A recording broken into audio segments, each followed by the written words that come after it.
Welcome to the Little Nightmares Iceberg, Tier 1, Gnomes.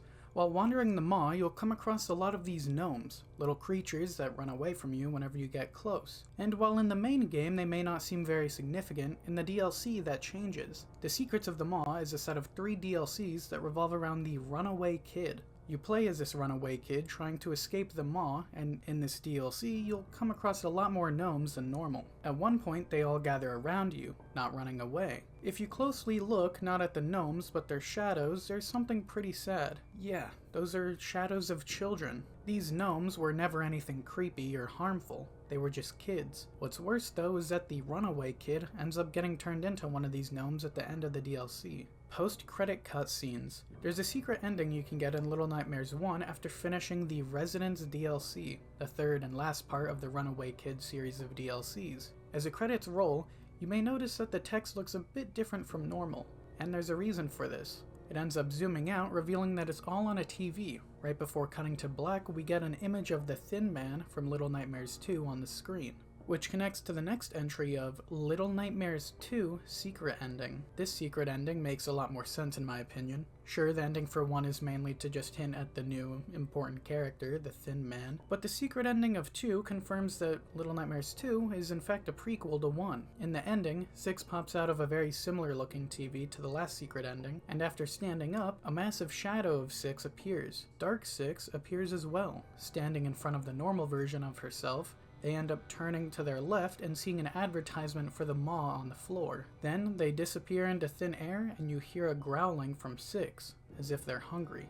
Then a cut to black. So this one's pretty straightforward. Confirms that 2 is a prequel and that 6 is then heading to the maw. The time loop. There's a theory that the story of Little Nightmares 2 is a time loop. And it makes sense, but there are some issues. At the end of Little Nightmares 2, Mono's left behind while trying to escape after saving her. Mono's left in this small room and ended up spending what seems to be decades inside of there. After watching him age further and further, it's shown that he ends up becoming the Thin Man, or so people think. What a lot of people have agreed on is if it's a time loop, it wouldn't necessarily make a lot of sense if he didn't try anything different on the second go-around. Like, why didn't he lock away 6 in a different way, or attempt to save Mono in a different way? And I do say lock away 6 because even in the playthrough of Little Nightmares 2, the Thin Man never necessarily wants to hurt 6. After all, at the end he locks her away in a safe room and gives her the one object he knew she liked in the past, the music box. So even though a lot of people don't think it's a time loop,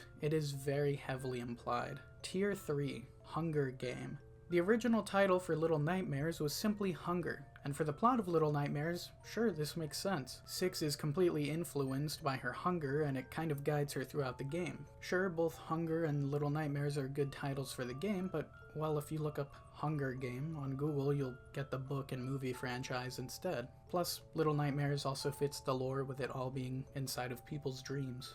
DarkSix. This is DarkSix, a character that looks the exact same as 6, but well, with no color and looks pretty glitchy looking. In Little Nightmares 2, this character only shows up after 6 is kidnapped by the Thin Man, making her look like the glitching remains of the other shadow kids that are collectibles in the game. DarkSix's biggest appearance is in the secret ending for 2, hinting at it being a prequel. But she also appears in Little Nightmares 1, whenever 6 is eating something. So this has led a lot of people to maybe think that this is a dark or primal side of her. What's interesting about DarkSix and Little Nightmares 1, though, is that at the end of Little Nightmares 1, when 6 gains all her powers and walks down the hall killing these guests, the name for the walk animation in the files is just labeled DarkSix. So a lot of people believe that this could be the moment when she merged with DarkSix in a way.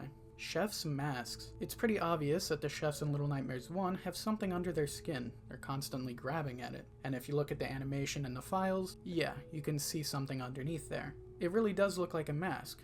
There's not a solid answer why they would wear a mask, but it's implied that these masks are faces of other guests that boarded the maw. Speaking of these chefs, the third chef. The kitchen is known for being one of the more iconic locations in Little Nightmares. Aside from it just being a cool place, it's mainly because of the 2 chefs, these 2. But originally, there was going to be a third. You can see in the concept art for the game, back when it was called Hunger, there was a third chef here, and obviously the kitchen looked quite a bit different. But in a lot of the events leading up to the release of Little Nightmares, whenever they had people dressed up as the chefs, there was only the 2, so the decision to cut this third chef was probably made quite a long time before the full release of the game. The guests eat previous guests. There's a theory that in Little Nightmares 1, the guests eat the other guests of the maw, and it's pretty much confirmed. A big piece of evidence for this is their chant that they do. Listen to this and look at the lyrics at the bottom.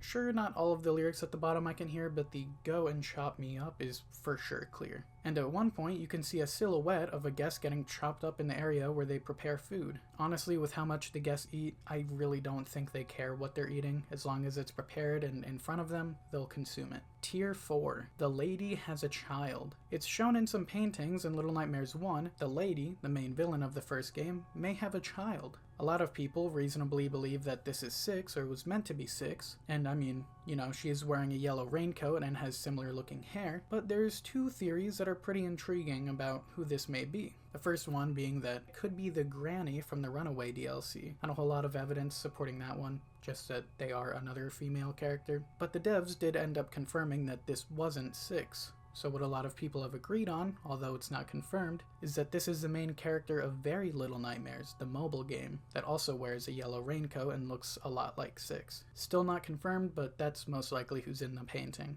Ghibli inspiration. A lot of apparent inspirations for games aren't usually very clear, but for Little Nightmares that's different. It's very inspired off Studio Ghibli, specifically the movie Spirited Away. Aside from many shots and locations being similar to the ones in the movie, the guests in both pieces of media are very similar. The guests are very big, hungry, greedy even, both completely overwhelmed by consumption. The only difference is in Spirited Away, we can see the main character's parents turn into these massive monsters that end up becoming guests. In Little Nightmares, we have no clue what these guests really are or if they were anything different prior to coming onto the maw.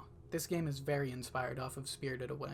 The Lunch Lady. The Lunch Lady is a somewhat scrapped Little Nightmares character. The concept art for her showed her standing up and will probably being able to be interacted with. But in the final release of Little Nightmares 2, that was a bit different. We do have a model for her, but yeah, she doesn't have a head. Her deceased body can be found in the school's freezer room. A lot of people believe the kids have an involvement in this death, and with how extremely violent they are, yeah, that makes a lot of sense. The Nowhere Map. The Nowhere is the name of the Little Nightmares universe. It's still unclear where this place is, as it's apparently a different dimension just accessible through dreams, but we do have a map of it. With how many eye symbols are found throughout these games, a lot of people have speculated that there may be some sort of god watching over this realm. The different games have also had different location names for their parts of nowhere. The first game being contained in the Maw, the second in the Pale City, the mobile game in the Nest, and the third, which isn't out yet, but is set inside of the Spiral.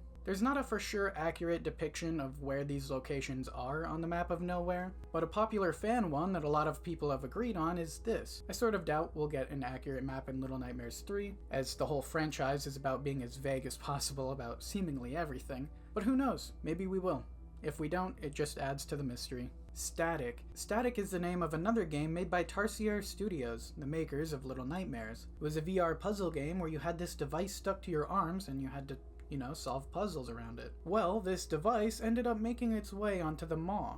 Next to this lantern and gnome, you can see what appears to be the scrapped puzzle device from the game. A nice nod to one of the other games, and with another entry I'll talk about soon, there may be more to this connection of games aside from just the puzzle. Wax Bellman. This is the Wax Bellman, another cut character, but this one's a bit more dark. The Bellman was gonna be a very important character. Originally appearing at Gamescom 2016 in costume, this guy was clearly gonna be a pretty big deal. He would have been helping guests onto the Maw and eventually be a boss, but was unfortunately cut from the game. The only appearances of him in the franchise now are in a painting where he can be seen hanging from the ceiling, in the mobile game Very Little Nightmares being a sort of Jack-in-the-Box, and another painting in the Secrets of the Maw DLC. He was also going to have his own hat in Little Nightmares 2, but that was cut as well. Little Dreams. Little Dreams is a fan sequel game to Little Nightmares, but this whole game was made inside of Little Big Planet 3. As far as games go in Little Big Planet, this for sure is one of the better quality ones. The whole map design is very similar to the first Little Nightmares as well.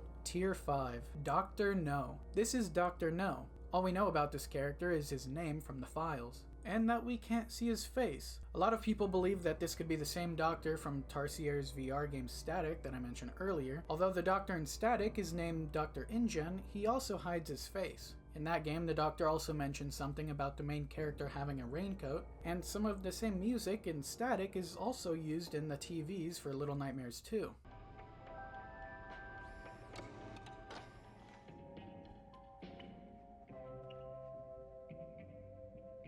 Maybe just a coincidence or some sort of Easter egg, but it'd be really cool if lore-wise this was somehow a weird prequel game. Eye motif. According to the American Academy of yeah, good luck pronouncing that. The symbol of an eye often suggests the presence of a higher power, one that sees and knows all.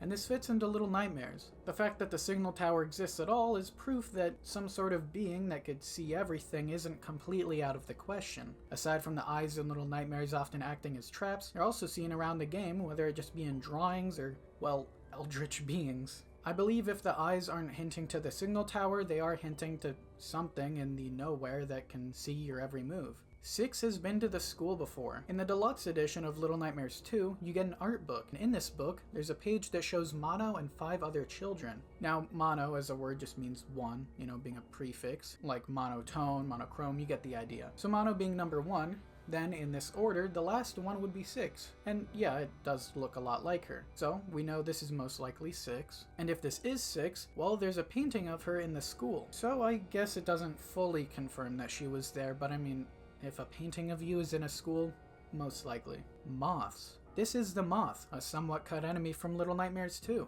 They're still in the game, but they're in this cage and can never be freed. We don't know a whole lot of what the moth would have actually acted like, but we can see some drawings around the school of this moth, so it was probably going to be a pretty important enemy. The flesh void is made of viewers. There's a theory that all the eyes in the signal tower's flesh void are the eyes of the viewers in the Pale City, and with their faces missing after watching these TV broadcasts by the signal tower, and when asked on Twitter, the devs replied, yeah, they do get sucked into the TV, completely makes sense that these would be those viewers' eyes. Tier 6. The triangle eye is the transmission signal. There's many different types of eye symbols in Little Nightmares, and they appear at different times and in different ways. The one that hardly ever shows up is the triangle eye. This image here is from the TV in the Secrets of the Maw DLC, the one that was used to kill the granny. There's a theory that these specific triangle eyes are from the signal tower, possibly implying that the signal tower is there for more than just to cause chaos in the Pale City. Maybe the Maw and wherever the guests come from are like that way because of this tower. We don't know for sure, but the TVs definitely have a massive influence on the world.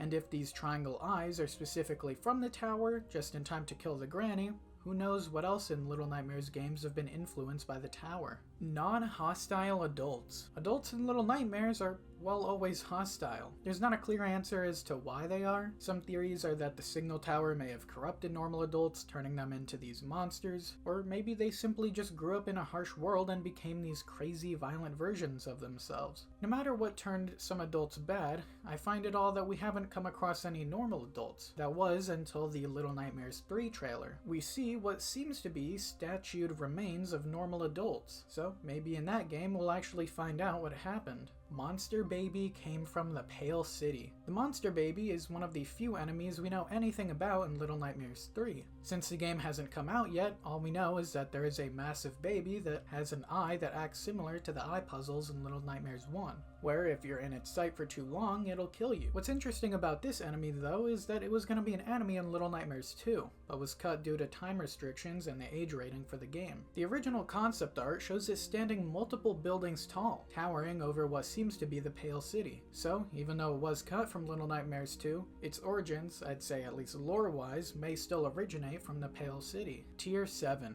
The Wax Bellman's corpse greeted guests. The Wax Bellman being a cut character, well, sucks because he is a cool character, but it's also a bit odd because he appeared at Gamescom. But what's really weird is that the only art for him was of him hanging. I guess whenever someone would get to the Maw, his corpse would greet them? Yeah, a weird thought. At least from the concept art, that seems like what they were gonna have happen. The Maw is alive. In the original concept art for the Maw, it seems like it was alive. The developers seem to have changed their mind about this, but it would have been interesting seeing what a living Maw would have been like. Tiers 8 through 10. I say these last 3 at once because there was very few entries in these and only a few made it into the video. Unused animations. Little Nightmares has a lot of animations that were never used, and a lot of these were just for puzzles, but it's still interesting how many just never got implemented. The Flesh Void is an eldritch god / the POV camera is an eldritch god. The Flesh Void, the massive eyes and flesh at the end of Little Nightmares 2, does in a way seem to be some sort of god. I mean, with its power to control so many people in the Pale City, and if some theories are right, even people on the Maw, this thing could for sure be considered some type of god. Especially with all the eye symbols everywhere, it does seem to point to the fact that the signal tower may still be active after the events of Little Nightmares 2, possibly influencing Little Nightmares 1. And this goes along with the POV camera being a eldritch god, just being that what you see as the player of the game might be what the signal tower sees. And lastly, Mono is the center of everything. If Little Nightmares is in fact a time loop, then Mono is well at the center of it, being the hero, villain, and cause of everything that happens in Little Nightmares 2. Just an unfortunate outcome for Mono that he has to be the center of all of this terrible stuff happening. And that's the end of the Iceberg. Huge thanks to LoreKeeper, the maker of this Iceberg. Their YouTube will be in the description and on the screen now. I highly recommend you check out their stuff. They helped me so much more with this Iceberg than I would have expected. And yeah, check out the content, and I hope you enjoyed. Subscribe and like if you did. And have a great rest of your day, week, month, and I'll see you in the next one.